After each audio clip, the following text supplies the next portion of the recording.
Welcome to whatever part we are up to of my Best of Next Fest 1023 showcase. Each episode, I'm highlighting my favorite demos we checked out for each night. So sit back, relax, and get ready to look at some more fantastic demos.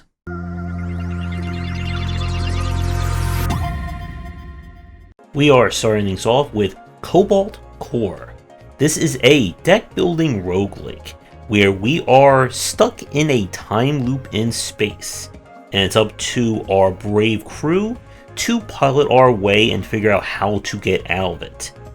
So the twist of this one is that positioning is a huge factor.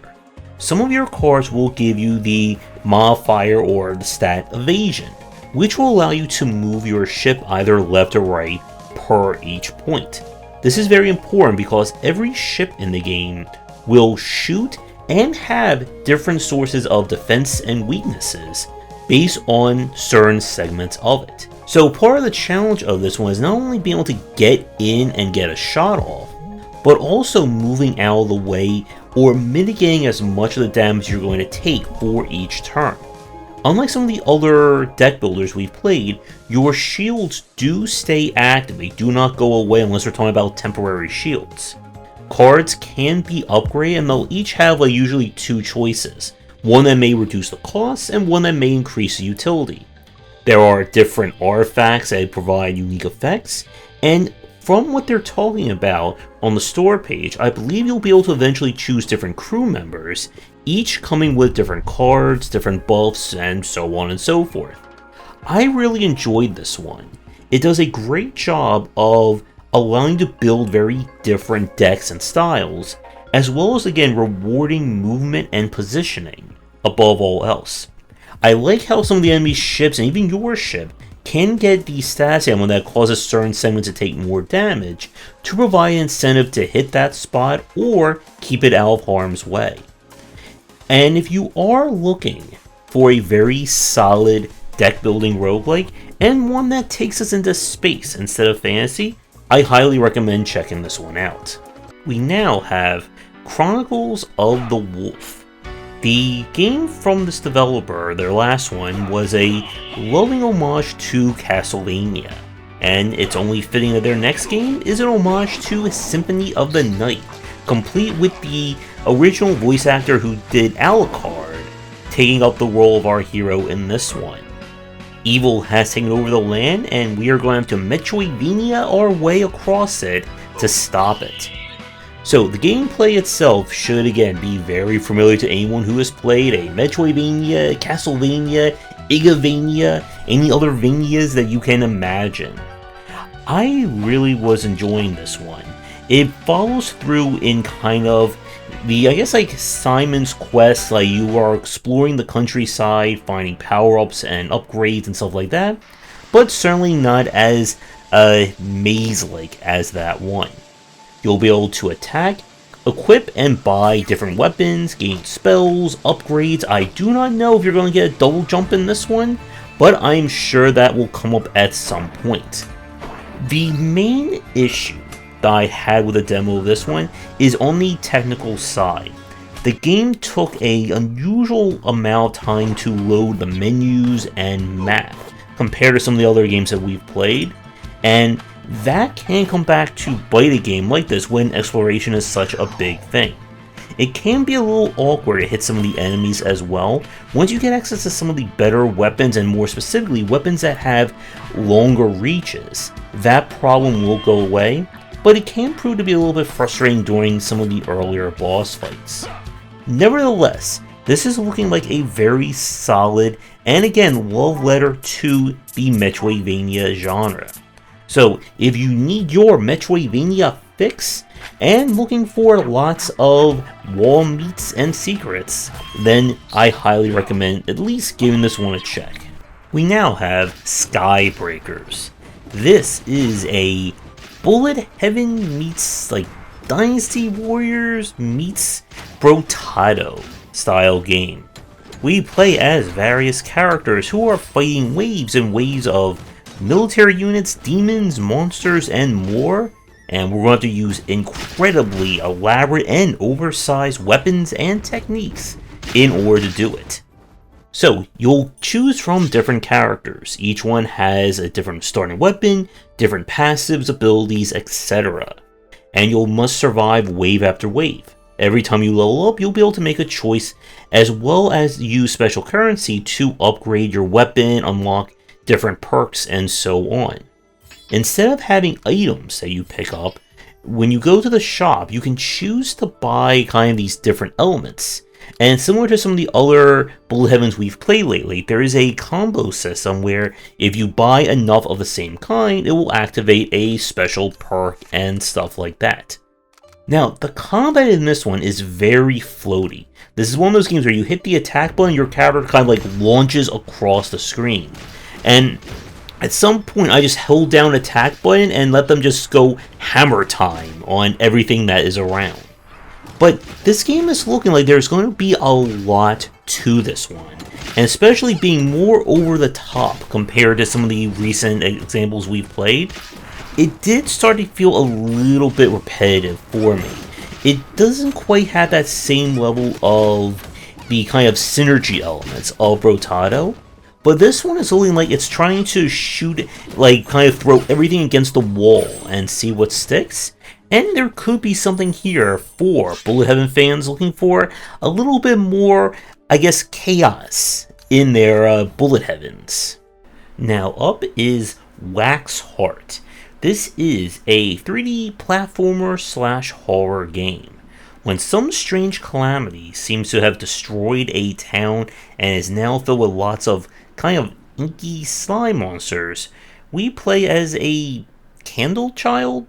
Boy with a flame in him? I'm not quite sure what the actual definition is. Who must try and save who's left and hopefully bring this town back. Our mechanic here, besides the kind of basic puzzle solving and 3D platforming, is stealth. The enemies themselves are basically alerted or they detect warmth. And as someone who is, well, emitting it as part candle does mean that there is an issue here. You can hold your breath in order to kind of lower your flame and thereby make it harder for enemies to spot you.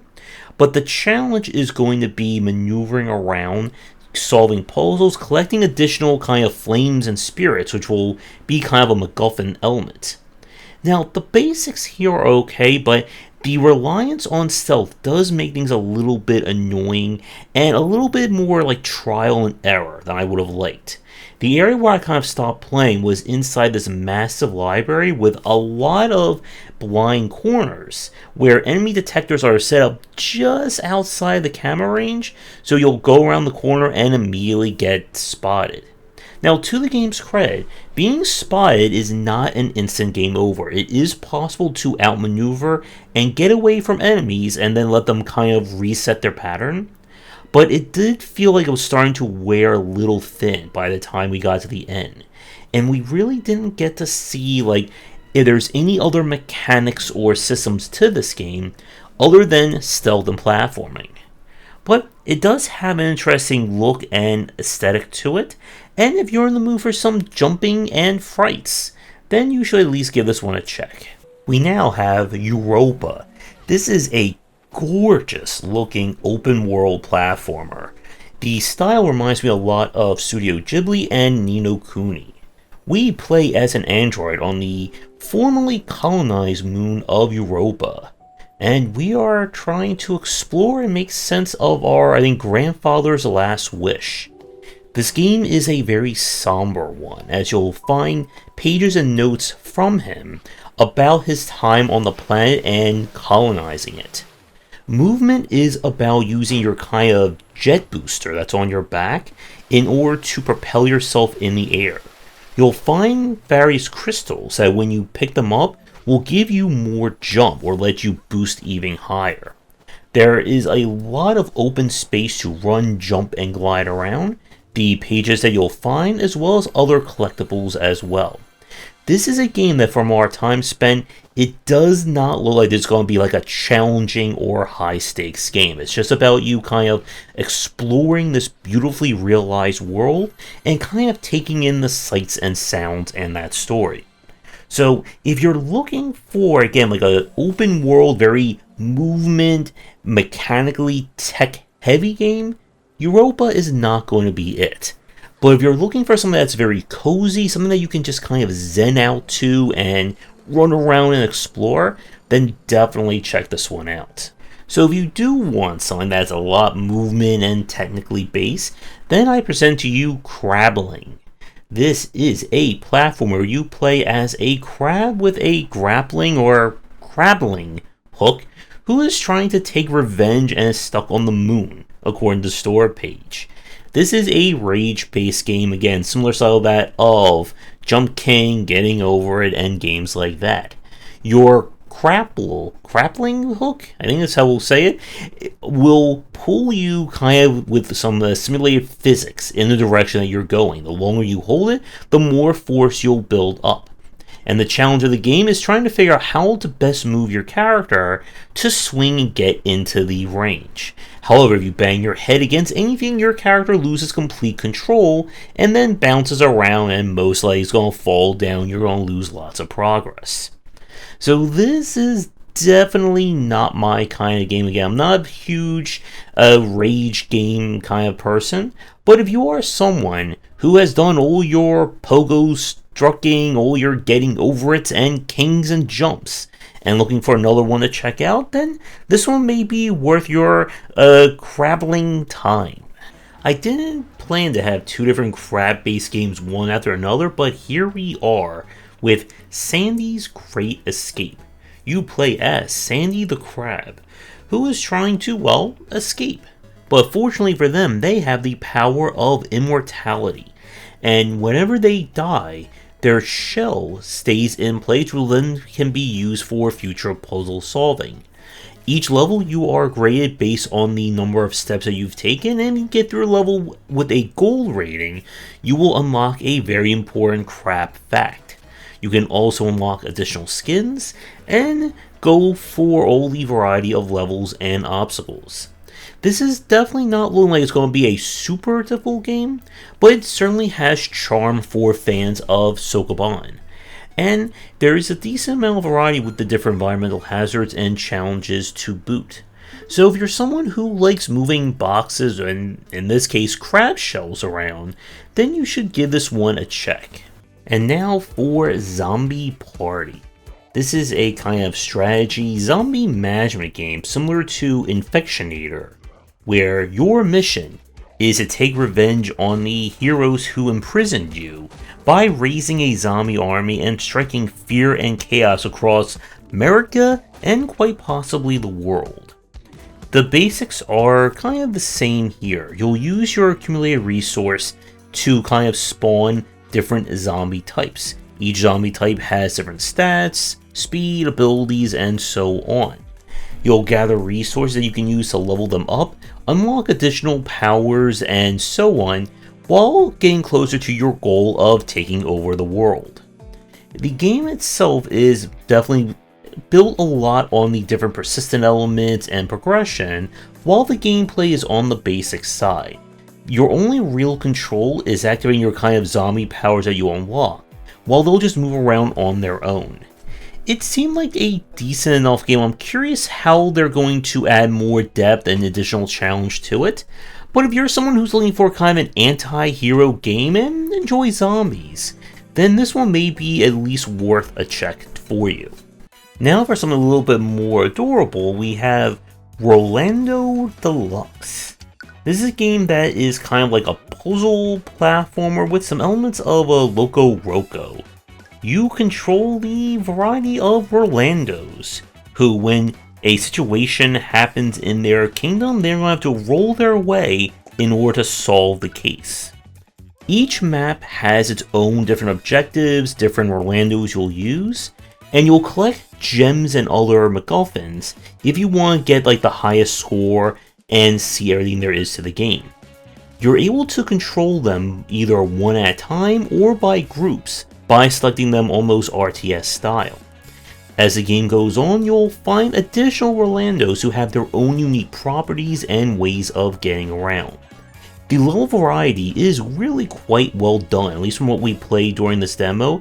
Each stage, while still keeping with the same basic mechanics of control, will do vastly different things and have different challenges for you. And it looks like there's going to be a lot of variety with all the mini levels you'll do. It can be a little weird controlling some of them just because of the having to select, deselect, that kind of element to it. But if you are looking for a really solid platformer, one that always has that kind of one more turn or one more level feel to it, then this is a really solid one worth checking out. And for the last game of today's video, this is Omnigon, a very unusual Metroidvania. You have been tasked to enter an enemy's base and steal their secrets, and you'll do this using the power of hats and transforming people and more. The kind of hook of this one is twofold. First, you'll find a collection of hats, which each hat provides different benefits to you. The more hats you wear, the more power you get, but it can make it harder to navigate when you have like 15 hats on your head. You'll also be able to transform just about any character into a different form. This can make them either weaker, use them for platforming, etc, etc. And you'll have your fist that you'll use to slowly punch enemies. The combat is admittedly a bit on the janky side, because when you hit the button, it's not just you hit button and punch, there's a noticeable delay between button pressing and the punch actually coming out. And this definitely came into play during the demo's boss fight. But nevertheless, this is looking like it's going to be a very unusual and very witty take on the Metroidvania formula. So if you like hats and punching baddies, then you should definitely check this one out. And with that, that's going to do it for today's showcase. And there's still plenty more demos to come. That's going to do it for today's video. Thank you so much for watching. Be sure to do the YouTubing stuff people tell you to do. If you're interested in more of my thoughts on design, check out my books wherever they are sold. Visit our Discord and Patreon, and come back for daily discussions on game design here, and on game wisdom, where you examine the art and science of games.